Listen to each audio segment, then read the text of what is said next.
की रातों की नींद हराम कर दी है। बांग्लादेशी मौलाना इनायतुल्लाह अब्बासी, जो अपनी जहरीली जुबान और भारत विरोधी मानसिकता के लिए कुख्यात है, उसने एक बार फिर आग उगलने का काम किया है। लेकिन इस बार मामला सिर्फ भड़काऊ बयानबाजी तक सीमित नहीं है, बल्कि सीधे तौर पर भारत की संप्रभुता और पश्चिम बंगाल के नवनिर्वाचित मुख्यमंत्री शुवेंदु अधिकारी की जान पर हमले की धमकी तक पहुंच गया है। अब्बासी का कहना है कि अगर बंगाल में मुसलमान सुरक्षित नहीं रहे तो बांग्लादेश में हिंदुओं का जीना दूभर कर दिया जाएगा। ये वही शख्स है जो मदरसों को मिलिट्री बेस बनाने और दिल्ली के लाल किले पर इस्लामिक झंडा फहराने के ख्वाब देखता है। और इतना ही नहीं, एक और बांग्लादेशी कट्टरपंथी ने सोशल मीडिया प्लेटफॉर्म्स का इस्तेमाल कर खुलेआम पश्चिम बंगाल के मुख्यमंत्री को कत्लेआम की धमकी दी है। वायरल वीडियो में एक शख्स मुख्यमंत्री को सीमा पर दफनाने की बात कर रहा है। सवाल यह है कि बांग्लादेश की धरती से भारत के खिलाफ नफरत का फैक्ट्री आउटलेट कब तक चलता रहेगा? सवाल है कि क्या बंगाल की राजनीति में अब विदेशी कट्टरपंथी ताकतें दखल दे रही है? क्या हिंदुओं को डराने की साजिश रची जा रही है? और सबसे बड़ा सवाल, आखिर भारत विरोधी एजेंडे को इतनी खुली हवा कौन दे रहा है? तो जब से पश्चिम बंगाल में भारतीय जनता पार्टी की सरकार बनी है, उसके बाद से कई बड़े बदलाव देखे जा रहे हैं पश्चिम बंगाल में। बता दें आपको, कैबिनेट की बैठक हुई है। कैबिनेट की बैठक में कई बड़े फैसले लिए गए और भारत बांग्लादेश की जो सीमाएं हैं उस पर फेंसिंग करने की तैयारी की जा रही है। और चलिए, क्या कुछ कहा है मौलाना इनायतुल्लाह अब्बासी ने, वो भी आपको सुनवाते हैं। মোদীকে ক্ষমতা থেকে নামিয়ে আমরা ভারতে ইসলামী পতাকা উদ্দিন করব ইনশাআল্লাহ। শুভেন্দু এবং নরেন্দ্র মোদী অতি দ্রুত এই আগ্রাসন বন্ধ করুক, না হলে বাংলাদেশের জনগণ সে গাজওয়াতুল হিন্দের ডাক দিবে, ভারতকে স্বাধীন করে টুকরো টুকরো করে দেবে ইনশাআল্লাহ। সারা বিশ্বে আজ মুসলমানদের উপর হামলা করা হচ্ছে। আমাদের মুসলমান ভাইদের পক্ষে আমরা আছি, আমরা প্রয়োজনে জীবন দিব। ভারত অভিমুখে মুফতি আমির মতো লং মার্চ করব, প্রতিবাদ করব। ভারতের নির্বাচনের পর আমরা যে দেখতে পাচ্ছি যে পশ্চিমবঙ্গে শুভেন্দু অধিকারী নির্বাচনে বিজয় হওয়ার পর উগ্র হিন্দুবাদীরা মুসলমানদের উপর এমন আক্রমণ শুরু করেছে যে তারা ঘর লুট করছে, দোকানপাট লুট করছে এবং মুসলমানদেরকে জয় শ্রীরাম বলতে বাধ্য করছে। অর্থাৎ একটা রিপাবলিক। तो ये सुना आपने कि बांग्लादेश के जो कट्टरपंथी है, क्या कुछ ये कह रहे हैं। भारतीय जनता पार्टी की सरकार जब से पश्चिम बंगाल में बनी है, उसके बाद से बांग्लादेश में सियासी पारा भी हाई है और साथ ही ये जो कट्टरपंथी हैं अब ये तरह तरह की धमकी देते हुए नजर आ रहे हैं। चलिए, अब आपको ग्राफिक्स के जरिए समझाएंगे सबसे पहले कि कट्टरपंथियों के निशाने पर क्यों है पश्चिम बंगाल और हिंदुस्तान। आगे बढ़ेंगे, बताते आपको कि सबसे बड़ी वजह इसकी क्या है। बंगाल की राजनीति का समीकरण बदल गया। बीजेपी की सरकार बनने के बाद कट्टरपंथी जो ग्रुप्स है वो बेचैन नजर आए, क्योंकि अब घुसपैठ की जो आशंकाएं हैं, चांसेस है वो कम हो गए हैं। और राष्ट्रवादी राजनीति की मजबूती से कट्टर इस्लामी नेटवर्क कमजोर होगा। भारतीय जनता पार्टी किस पैटर्न पर काम करती है वो सभी बखूबी जानते हैं। बंगाल की राजनीति को धार्मिक रंग देकर माहौल गरमाने की कोशिश की जा रही है, यानी कि यहां जो मुसलमान है उन्हें भी उकसाने की कोशिश की जाएगी। साथ की वजह दो, हिंदू सुरक्षा का मुद्दा अंतर्राष्ट्रीय बहस है। बांग्लादेश में हिंदू और मंदिरों पर हमले के मुद्दे भारत उठाता रहा है और देखा भी है बांग्लादेश में किस तरीके से हिंदुओं पर अत्याचार हो रहे हैं। बीजेपी और हिंदू संगठनों की आवाज उठाने से कट्टरपंथी नाराज हैं और अब वो पश्चिम बंगाल में जोर शोर से देखने को मिलेगा। वजह नंबर 3, भारत की वैश्विक और रणनीतिक ताकत। भारत दक्षिण एशिया में सबसे मजबूत लोकतांत्रिक देश है। कट्टरपंथी संगठनों की विचारधारा को भारत में खुली चुनौती मिल रही है और इसी वजह से बांग्लादेश बौखलाया हुआ है। आतंकवादी विरोधी और सीमा सुरक्षा के लिए ये जो नीतियां हैं कट्टरपंथियों के लिए, ये बाधा बनती हुई नजर आएंगी। आगे बढ़ते बताते हैं आपको वजह नंबर 4 क्या है। सोशल मीडिया नया हथियार बन गया है। कट्टरपंथी अब हथियारों से ज्यादा डिजिटल प्रचार कर रहे हैं और ऐसे लोगों को निशाना बनाने की कोशिश करते हैं जो मानसिक रूप से कमजोर हैं, आर्थिक रूप से कमजोर हैं। भड़काऊ वीडियो और धार्मिक उकसावे और धमकी से माहौल बिगाड़ने की कोशिश इनके द्वारा की जाती है। और ये जो मौलाना का बयान सामने आया था, सोशल मीडिया पर भी कई कट्टरपंथी नजर आ रहे हैं। शुवेंदु अधिकारी को धमकी मिली है। साइबर कट्टरपंथ का ये भी हिस्सा माना जा रहा है। इन्हें जान से मारने की धमकी दी गई है। तो वजह नंबर 1 कि बीजेपी की सरकार बनने के बाद कट्टरपंथी जो है वो बेचैन नजर आ रहे हैं और जो फैसले लिए गए हैं उसकी वजह से ये ज्यादा बेचैन हो रहे हैं और अनर्गल जो बयान है वो देते हुए नजर आ रहे हैं।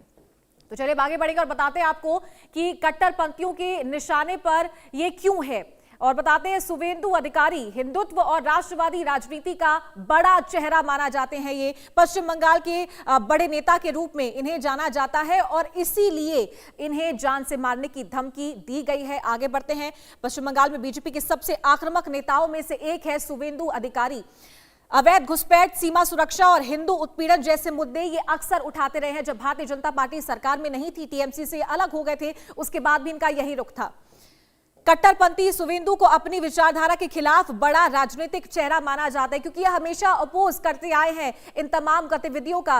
और बांग्लादेश में जिस तरीके से हिंदुओं पर अत्याचार हुआ है वो मुद्दा भी अक्सर उठाते आए हैं। वजह नंबर 2, सीमा पार घुसपैठ पर मुखर रुख। बांग्लादेशी घुसपैठ और कट्टरपंथी नेटवर्क पर खुलकर शुवेंदु अधिकारी कई बार बयान दे चुके हैं और अब इनके मुख्यमंत्री बनने के बाद इसीलिए इन्हें जान से मारने की धमकी दी गई है। शुवेंदु के बयानों से सीमा पार के कट्टरपंथी इस्लामी ग्रुप नाराज हैं और यही वजह है कि सोशल मीडिया प्लेटफॉर्म्स पर इनके खिलाफ मोर्चा खोल दिया गया है।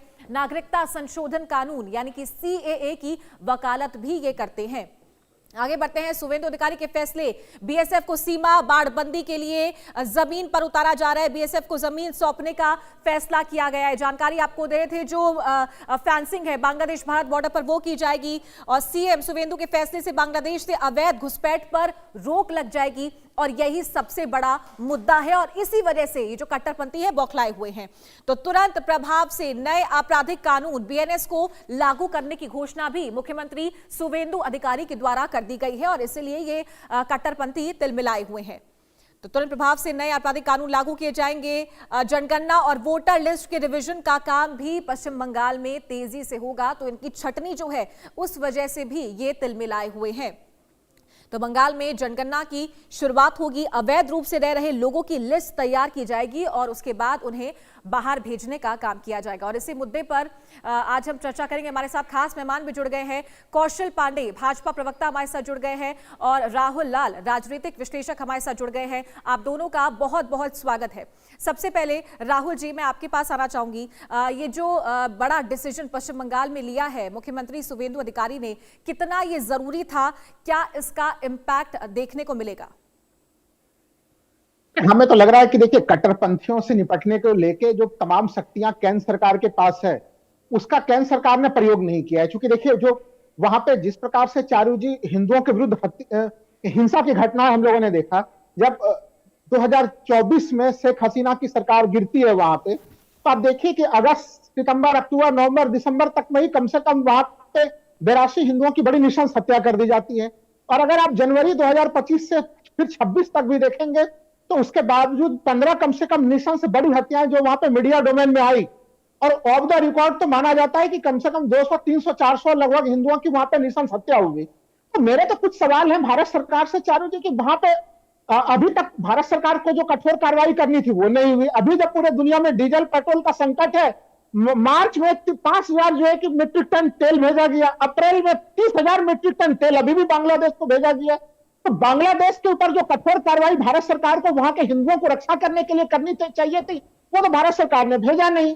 अब है कि ऐसे स्थिति में तो वहां पे जो अराजक तत्व हैं उनका मनोबल तो बढ़ेगा ही, और वो मनोबल बढ़ा, और वो पश्चिम बंगाल के जो हमारे नए मुख्यमंत्री शुवेंदु अधिकारी, सोचिए उनको वहां पे जान से मारने की धमकी दी जा रही है बांग्लादेश से। तो मैं तो भारत सरकार से और पश्चिम बंगाल सरकार से आग्रह करूंगा कि जिस प्रकार से पाकिस्तान के ऊपर एयर स्ट्राइक, सर्जिकल स्ट्राइक जैसे कठोर कार्रवाई हुई थी, सैन्य कार्रवाई, उसी प्रकार की कठोर कार्रवाई की जरूरत बांग्लादेश की है। ये जो कूटनीति और डिप्लोमेसी वाली जो चाल चली जाती है, उसका अब तक तो मुझे 2024 से कोई परिणाम आता हुआ दिखा नहीं है। वहां पर मोहम्मद यूनुस रहे तब भी बांग्लादेश की वही स्थिति थी, और बांग्लादेश आज भी उसी स्थिति में दिखाई दे रहा है।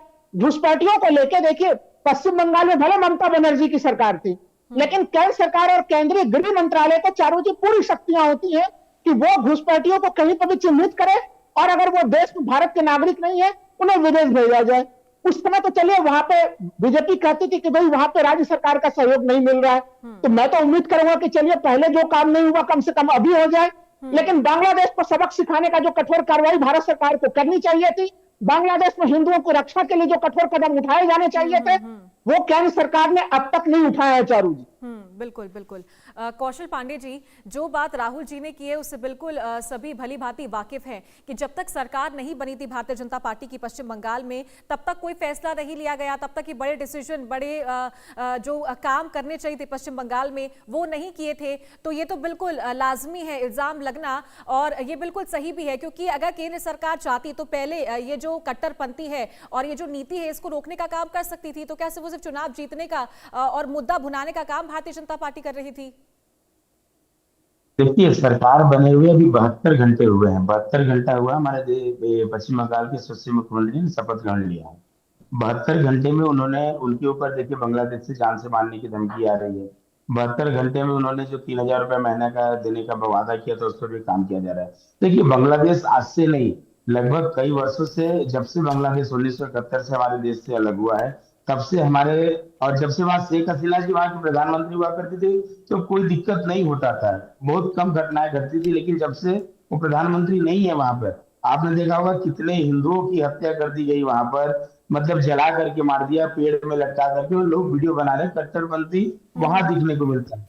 भारत में और बंगाल में कट्टरपंथी देखने को नहीं मिलता है। बंगाल में अगर कट्टरपंथी देखा जाए तो जो बांग्लादेशी यहाँ पे रह रहे हैं या जो बांग्लादेश से आते हैं यहाँ पे इलाज करवाने के लिए, वो यहाँ पे फिर इलाज नहीं करवा पाएंगे, यहाँ हॉस्पिटल में दिखा नहीं पाएंगे। लेकिन भारतीय जनता पार्टी के कार्यकर्ता हो या भारत में ही जो है बंगाल, जो भी लोग बांग्लादेश से आते हैं यहाँ पर अपना इलाज करवा करके रह करके चले जाते हैं। लेकिन कट्टरपंथी को देखा जाए कि शुभेंदु अधिकारी जी को जान से मारने की धमकी मिली है, वो अब इस राज्य के विरोधी दल के नेता नहीं रह गए, अब इस राज्य के मुख्यमंत्री हैं, कट्टरवादी हैं। अगर कट्टरपंथी मुस्लिम समुदाय के लोग करें तो सही है, अगर कट्टरता हम अपने धर्म को लेकर के करें तो गलत है। हम शुरू से कहते हुए आए कि हम हर एक धर्म का सम्मान करते हैं और अपने धर्म की रक्षा करते हैं। हमने कभी मुस्लिम का विरोध नहीं किया। ये सिर्फ मंचों से लोग कहते हैं कि भाजपा मुस्लिम विरोधी है, लेकिन आप लोगों ने कभी देखा नहीं होगा, भाजपा के भी लोग, मुस्लिम समाज के भी लोग भाजपा में उत्तरी पहन करके, अबीर खेल करके लोग आए तो लोगों ने गले लगाया। ऐसा नहीं कि उन्हें हटा दिया गया कि नहीं हम आपसे नहीं मिलेंगे। कहने वाले तो लोग ये भी कह रहे हैं कि बंगाल के जो मुख्यमंत्री बने वो 76% लोगों के ही मुख्यमंत्री हैं। लेकिन शुभेंदु अधिकारी जी ने, हमारे सीएम साहब ने पहले क्या किया, हम पूरे भारत में जितने, बंगाल में जितने लोग हैं, जितने बंगाल के निवासी हैं, हम सबके मुख्यमंत्री, हम किसी एक समुदाय, किसी एक धर्म के मुख्यमंत्री नहीं, हम पूरे बंगाल के मुख्यमंत्री हैं। देखिए, कट्टरपंथी अगर वो अपने धर्म की रक्षा की बात करते हैं तो उन्हें लोग टारगेट करेंगे, अगर वो अपने धर्म को बचाने की बात करेंगे तो कट्टरपंथी उनको टारगेट करेंगे। कौशल जी, हिंदुस्तान ये पूछना चाह रहा है, कौशल जी, सभी लोग ये जानना चाह रहे हैं कि वहां पे हिंदुओं के साथ जिस प्रकार का व्यवहार हो रहा है, सोचिए इस समय भी हम लोग उनको डीजल का सप्लाई कर रहे हैं, उनको पेट्रोल का सप्लाई कर रहे हैं। आप देखिए गोड्डा में जो है कि अडानी पावर प्लांट से उनको बिजली की सप्लाई हो रही है उनको। तो आखिर केंद्र सरकार को दबाव तो बनाना चाहिए ना कौशल जी। आपने एक बड़ी गंभीर चीज कही कि पेड़ों पर लटका दिया जा रहा है, जिंदा जला दिया जा रहा है, तो यह एक्शन राज्य सरकार तो नहीं लेगी। मैं तो कह रहा हूं कि सैनिक एक्शन जो आर्मी का हस्तक्षेप होना चाहिए, वो हस्तक्षेप जैसे 71 में हुआ था, उसी प्रकार की क्या हस्तक्षेप की जरूरत आपको नहीं लग रही कौशल जी? तो कई बातों पे बीएसएफ का बॉर्डर सुरक्षा के लिए जगह मांगा गया, लेकिन मुख्यमंत्री ने नहीं दिया। कल के डेट में ना हमारे नए मुख्यमंत्री, उन्होंने क्या घोषणा किया कि सबसे पहले कौशल जी, मुझे लगता है कि आप समझ नहीं पाए, आप जो पॉइंट है वो समझ नहीं पाए। पिछले 1.5 से 2 साल से यही हालात है और आक्रामक तरीके से यही हालात हैं। राहुल जी का भी यही कहना और मेरा भी यही सवाल था कि केंद्र सरकार इसमें एक्शन ले सकती थी, क्योंकि भारतीय जनता पार्टी की सरकार है केंद्र में, पश्चिम बंगाल में तो अब सरकार बनी है बीजेपी की, तो तब तक केंद्र सरकार ने ये फैसले क्यों नहीं लिए थे? राज्य सरकार को ही ये फैसले लेने की जरूरत क्यों पड़ी? क्योंकि अब 1.5 से 2 सालों में तो उन्होंने पूरी तरीके से पैर जमा लिए अपने। देखिए, 1.5 से 2 सालों में जो पैर जमा लिए हैं, ये केंद्र सरकार जो बात करना था बांग्लादेश से, या बांग्लादेश में जो बात होता तो बात किया ही है, लेकिन जब तक मुझे बॉर्डर सुरक्षा के लिए जगह नहीं दिया जाएगा, नहीं दे रही थी मुख्यमंत्री, तब तक हम बॉर्डर सुरक्षा कैसे कर पाएंगे? घुसपैठियों को कैसे रोकेंगे? बांग्लादेशियों को भारत में आने से कैसे रोकेंगे? अब हमारी सरकार यहाँ पे बनी है, अब हम दिखाएंगे कि कैसे घुसपैठियों को रोका जाता है और कैसे बंगाल से घुसपैठियों को निकाला जाता है, वो भी हम दिखाएंगे। कौशल जी, आप ये कह रहे हैं कि ममता बनर्जी के पीरियड में सीमा के ऊपर आपका कोई भी पकड़ नहीं था, सीमा सुरक्षा जो है कि बीएसएफ वाले की कोई पकड़ नहीं थी। और मैं तो कह रहा हूं कि जैसे पाकिस्तान के ऊपर हम लोगों ने, कौशल जी, पाकिस्तान के ऊपर हम लोगों ने एयर स्ट्राइक किया कि नहीं किया? पाकिस्तान के ऊपर हम लोगों ने सर्जिकल स्ट्राइक किया कि नहीं किया? मैं तो कह रहा हूं कि उसी प्रकार के एयर स्ट्राइक और सर्जिकल स्ट्राइक का आप मांग क्यों नहीं करते भाई? मैं तो देखिए केंद्र सरकार से मैं मांग कर रहा हूं कि पाकिस्तान को जैसे मुंहतोड़ जवाब दिया गया वैसे मुंहतोड़ जवाब बांग्लादेश को दिया जाए। लेकिन बांग्लादेश को डीजल भेजे जा रहे हैं, उनको पेट्रोल भेजे चले जा रहे हैं, उनको गैस भेजे चले जा रहे हैं। अरे देश में कमी है इसकी। प्रधानमंत्री जी देश के लिए करें कि देश के लोग डीजल पेट्रोल कौशल जी आ रही हूँ, मैं करें। आपके पास आ रही हूँ, एक बार आप सुन लीजिए, मैं आपके पास आऊंगी, आप जवाब दीजिएगा। जी राहुल जी। मैं कह रहा हूं कि माननीय प्रधानमंत्री जी देखिए लगातार 24 घंटे में 2 बार कह चुके हैं कि देश के लोग डीजल पेट्रोल का सावधानी के साथ खपत करें। और हम लोग उस समय जो कि भारत विरोधी जहां पे कि हिंदुओं की निशान हत्या हो रही है, उस बांग्लादेश को हम लोग डीजल पेट्रोल की सप्लाई कर रहे हैं, उनको हम लोग गैस की सप्लाई कर रहे हैं, एलपीजी गैस भी भेजे चले जा रहे हैं। भाई बांग्लादेश के प्रति केंद्र सरकार का इतना सहृदय रूप क्यों बना हुआ है? वो पाकिस्तान के जो कट्टरपंथी ताकतें हैं वो सभी बांग्लादेश में बैठ गई है। तो मैं तो विनम्र निवेदन करूंगा केंद्र सरकार की, जैसे आपने सर्जिकल स्ट्राइक और एयर स्ट्राइक पाकिस्तान के विरुद्ध किया था, वो खुशखबरी हम लोग बांग्लादेश के विरुद्ध कब सुनेंगे? कौशल जी देखिए, आप जो बांग्लादेश के विरुद्ध खुशखबरी सुनना चाह रहे हैं, आप लोग भी कभी न कभी देखिए जो बांग्लादेश से लोग यहाँ पर आ रहे हैं और बांग्लादेश में जिस हिसाब से हिंदुओं की हत्या कर दी जा रही थी और उसी बांग्लादेशी से प्रेम हमारी इस राज्य की मुख्यमंत्री दिखाती थी। लेकिन मैंने पहले कहा कि 72 घंटा हुआ है अभी सरकार गठन किए हुए, मुख्यमंत्री ने शपथ लिया है, आपको इसका रिजल्ट सामने ही दिखेगा। आपके साथ तो अभी पहली बार तो चैनल पे नहीं बैठते हैं, और भी चैनल में बैठेंगे राहुल जी, आप देखेंगे 72 घंटा ही हुआ अभी तक सरकार बनाए हुए, आपको इसका रिजल्ट बहुत जल्द दिखेगा। शपथ ग्रहण के बाद ही हमारे मुख्यमंत्री ने कहा कि बॉर्डर सुरक्षा की सबसे पहले बीएसएफ को जगह दिया जाएगा बॉर्डर सुरक्षा के लिए। और देखिए जिस तरह से आप बता रहे हैं कि पेट्रोल बेच रहे हैं, डीजल बेच रहे हैं, गैस बेच रहे हैं, तो ये व्यापारिक संबंध जो है, व्यापारिक संबंध तुरंत खराब नहीं किया जाता है। व्यापार जो है वो एक इंटरनेशनल मार्केटिंग है, उसमें अगर कहीं कभी क्या बांग्लादेश से हमारे भारत में क्या कोई सामान नहीं आता है कि बांग्लादेश से मत लीजिए ना कौशल जी देश 150 करोड़ की आबादी वाले देश है, बांग्लादेश का सामान नहीं लेंगे कोई खत्म नहीं हो जाएंगे हम लोग। बहुत आवश्यक है कि बांग्लादेश के कट्टरपंथियों को जवाब दिया जाए। आपने एक चीज कहा कि भाई सीमा पे हम मौजूद नहीं है। आपको कौशल जी एक चीज याद दिला दूं, 2016 याद होगा आपको, 2016 में आपका जम्मू कश्मीर में आपकी सरकार नहीं थी, जम्मू कश्मीर में भारतीय जनता पार्टी की सरकार नहीं थी, फिर भी हम लोगों ने पाकिस्तान के ऊपर कठोर कार्रवाई करके पाकिस्तान को मुंहतोड़ जवाब दिया था कौशल जी हम लोग। तो इसलिए ये कहना कि नहीं जब तक हमारे राज्य में सरकार नहीं होगी, अरे भाई आपके एयरफोर्स को कार्रवाई करने से कौन रोक रहा है? आप ठीक है, मैं कार्रवाई आऊंगी राहुल जी एक सवाल है मेरा आपसे। कौशल जी मैं आऊंगी आपके पास, कौशल जी सब कुछ बंद ऐसे थोड़ी होता है। ठीक है कौशल जी मैं आऊंगी आपके पास। राहुल जी एक सवाल है मेरा कि अब ये जो डिसीजन लिया है कैबिनेट की बैठक में, फेंसिंग का डिसीजन और तमाम तरीके के आगे भी देखने को मिलेंगे, और इसके बाद जो अब बयानबाजी है और डेथ थ्रेट है वो पश्चिम बंगाल में देखने को मिल रहा है, तो क्या इससे पहले देखा जाए और अगर पीछे जाए भली भांति आप इस चीज को समझते भी और बता भी पाएंगे कि क्या यही वोट बैंक की राजनीति थी और क्या इसी वजह से इतना पैर पसार पाए हैं कट्टरपंथी और इसलिए नैरेटिव जो है ये सेट हो पाया है?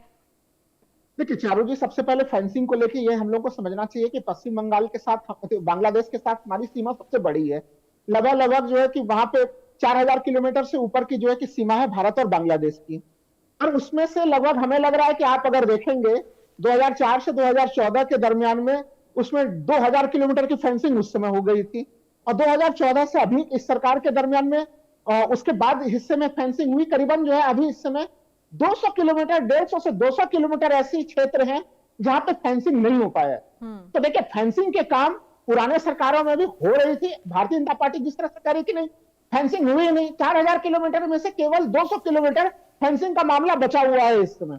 वो हमें लग रहा है कि होना बिल्कुल आवश्यक है, 1 किलोमीटर पे भी कहीं पर रोक टोक नहीं होनी चाहिए।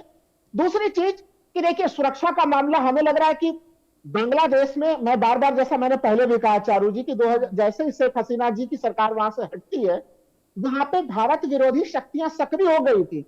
वहां पे आप देखिए पाकिस्तान की गतिविधियां कितनी तेज है, वहां पे चीन की गतिविधियां कितनी तेजी से फैली हुई है। तो वो कट्टरपंथी ताकतें भारत को एक तरह से चुनौती देने का काम कर रही है। इसलिए वहां पे अब शुभेंदु अधिकारी वहां पे बने हैं, वो अगर हिंदू हितों की बात कर रहे हैं तो ये बांग्लादेश को क्यों पसंद आएगा? तो वो लेकिन महत्वपूर्ण चीज जो बार बार मैं कह रहा हूं कि अगर बांग्लादेश में कट्टरपंथी ताकत है और वो भारतीय जनता पार्टी के तमाम लोग स्वीकार करते हैं, तो फिर उन कट्टरपंथी ताकतों को जिस तरह से निपटना चाहिए कठोरता से, उस तरह से निपटने में कम से कम पिछले 2 साल में जो सरकारों की रवैया रही 2024 से 2026 में अभी हम लोग बात कर रहे हैं, वो उस रूप में नहीं रही। अभी भी हम लोग उसके साथ मित्रवत संबंध का प्रयास कर रहे हैं और ये बिल्कुल एक गलत प्रयास है। मित्रवत संबंध की स्थितियां बांग्लादेश में अब नहीं है, ये मैं मानता हूं। तो इसलिए मेरा मानना है कि आपको वहां पे कठोर कार्रवाई करनी पड़ेगी। वो कठोर कार्रवाई राज्य सरकार नहीं कर सकती, वो कठोर कार्रवाई केंद्र सरकार करेगी और हमारी जो सेना है, सैनिक हस्तक्षेप की जरूरत है उसमें। लेकिन हमने तो देखा कि वहां पे जब सत्ता परिवर्तन, अभी जब वहां पे नए जो है कि प्रमुख चुन के आए जो कट्टरपंथी है, उसमें भी भारत सरकार ने जो है कि वहां पे भी मित्रता की गलबैया बनाने की कोशिशें की। लेकिन क्या चारू जी वो कोई कोशिश हम लोगों को जमीन पे दिखाई दे रही है? तो केंद्र सरकार का और राज्य सरकार का वो एस्टिमेशन गलत है कि वो बांग्लादेश को एक मित्र राज्य मान के उसके साथ मित्रतापूर्ण स्थिति में चले जाएं। यह एक तरह से कहीं कहीं हमारे लिए और एक खतरनाक स्थिति होगी और हम अपने पड़ोस में एक दूसरे पाकिस्तान को ही पल्लवित और पुष्पित कर रहे होंगे। चारू जी ठीक है, कौशल जी मैं आपके पास आऊंगी। बिल्कुल राहुल जी ने दोबारा वही पॉइंट उठाया है और यही पॉइंट का जवाब मैं आपसे जानना चाहूंगी विस्तार से कि क्या केंद्र सरकार के द्वारा अब तक वहां जो तमाम मुद्दे हुए बांग्लादेश में देखा गया है, हिंदुओं को किस तरीके से जलील किया गया है, मॉब लिंचिंग वहां पर हुई है, हत्याएं हुई है, क्या पर्याप्त कार्रवाई सरकार के द्वारा अब तक की गई थी? और जैसे कि आप बात कर रहे हैं कि अब तक वहां पर राज्य सरकार थी, टीएमसी की सरकार थी, लेकिन अगर तमाम बॉर्डर्स की बात करें, सर्जिकल स्ट्राइक की बात करें, घर में घुसकर मारने की बात करें, तो वहां भी भारतीय जनता पार्टी की सरकार नहीं है। लेकिन जो केंद्र एजेंसियां हैं, जो हमारी आर्मी है, वो केंद्र सरकार के हाथ में है। तो क्या अब तक पर्याप्त कार्रवाई की गई है केंद्र सरकार के द्वारा?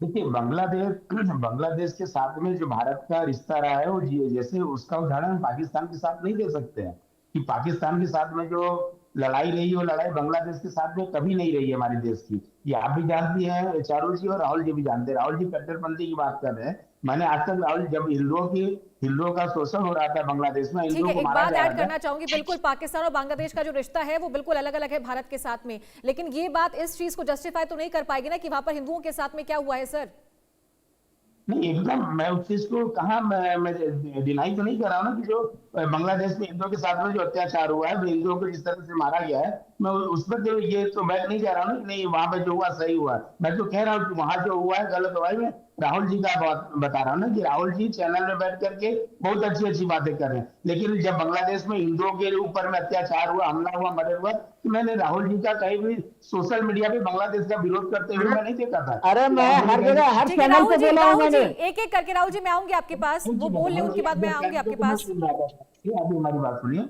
तो आप चैनल पे बैठ करके करेंगे, लेकिन कभी भी आपके सोशल मीडिया, मैं आपके सोशल मीडिया को भी देखता हूं, मैंने कभी आपके सोशल मीडिया पे नहीं देखा था कि आप बांग्लादेश में हिंदुओं के ऊपर हो रहे अत्याचार के विरोध में आपने कभी आवाज उठाया था। आप तो चैनल पे क्या, मैंने तो पहले कहा कि चैनल पे बैठ करके बड़ी बड़ी बातें करना, चाहे हम कर ले चाहे आप कर ले, ये हमारी पड़ोसी घर का बगल फ्लैट का लड़ाई नहीं है कि हम फ्लैट बंद कर लेंगे, मुंह फुला करके बैठ जाएंगे। एक देश का रिश्ता है। आज हमारी लड़ाई हो रही तो हम चाहे गैस बंद कर दे, पेट्रोल बंद कर दे, ये पूरे भारत, पूरे इंटरनेशनल व्यापार पे असर पड़ता है। इस पे जब एक डिसीजन नहीं हमारे देश के यशस्वी प्रधानमंत्री, बाकी जो उनकी कमेटी, वो किया जाता है। लेकिन जो चीज वहां पर हो रही है, जो हमारे साथ हिंदुओं के साथ हो रहा है, उसके ऊपर हम कार्रवाई कर सकते हैं। प्रथम ही कार्रवाई होगा कि हम बॉर्डर सुरक्षा पर अपना वहां पर बीएसएफ को जगह देंगे, सुरक्षित करेंगे। और सीए जो कानून लागू किया जा रहा था, जिसका विरोध मुख्यमंत्री करते हुए आ रहे थे लगातार, वो कानून क्यों बनाया जा रहा था? इसीलिए न बनाया जा रहा था। उस कानून का तो कहीं न कहीं हमारे भारत के हिंदू भी विरोध कर रहे थे, जो एक राजनीतिक दल से जुड़े।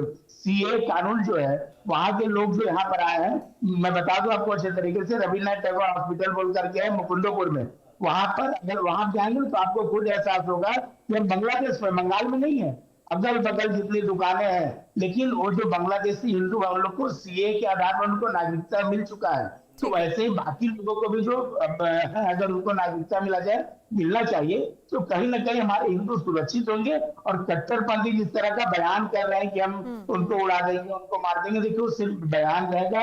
हमारे शुभेंदु अधिकारी बंगाल के कट्टर हिंदूवादी शेर है। बंगाल में उनके नेतृत्व में जो सरकार बनी है, उस सरकार का असर उन्हें लग रहा है, बांग्लादेशी को खतरा लग रहा है कि शुभेंदु अधिकारी के सीएम, क्योंकि मुख्यमंत्री तो बांग्लादेश से प्रेम करती थी, जय बांग्ला का नारा लगाती थी, जय बांग्ला बांग्लादेश का नारा है, तो उनसे बांग्लादेशियों को कोई खतरा नहीं था। अब शुभेंदु अधिकारी जो कट्टर हिंदूवादी नेता है, मुख्यमंत्री बन गए, तो इससे उनको खतरा है, इस वजह से वो कट्टरपंथी कर, हम कट्टरपंथी पर आ जाएगा।